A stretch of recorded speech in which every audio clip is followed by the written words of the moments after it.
সামনের দিকে আগায় যাই।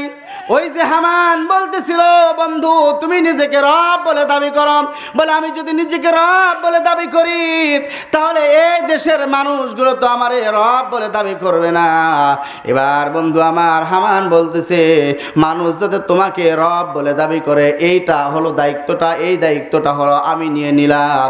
এবার বন্ধু আমার হামান এবার কি করলো, নারী আর পুরুষদেরকে এক জায়গায় কর্মের ব্যবস্থা করে দিল।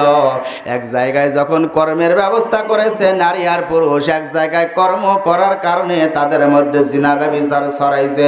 কথা কোন ঠিক কিনা?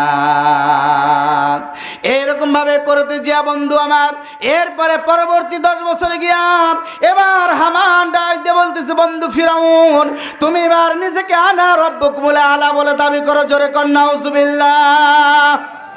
এবার যখন ফেরাউন নিজেকে রব বলে দাবি করলো, বন্ধু আমার দেশের তৌহিদি জনতা যখন ক্ষিপ্ত হয়ে গেল, এবার যখন ফেরাউনের গদি ছিন্ন বিচ্ছিন্ন করে দিবে, ক্ষমতার মসনদ ভেঙ্গে চুরে তছনছ করে দিবে, ওই যে কাফের বেঈমানদের যাদেরকে আপনার ওই যে প্রশাসনের দায়িত্বে নিয়োজিত করেছিল, ওই প্রশাসনের লোকগুলো কিন্তু এবার ফেরাউনের পক্ষে দাঁড়ায়া ওই তৌহিদি জনতার বিরুদ্ধে অবস্থান করলো।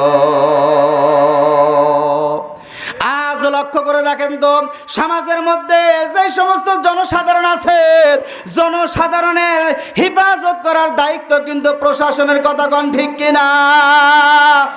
কারণ হলো প্রশাসন কিন্তু আমার আপনার জন্য, এরা আমার আপনার টাকায় কিন্তু বেতন পায়। কথা কোন ঠিক কিনা? আমার আপনার ঘাম ঝরানো পরিশ্রমের টাকা ভ্যাটগুলোর থেকে তারা বেতন নেয়। অথচ আজকে সাধারণ জনগণের নিরাপত্তার বদলতে যদি আজকে কোরআনের হক কথা বলা যায়, আজকে তারাই আমাদের বিরুদ্ধে অবস্থান নেয়, আছে না না?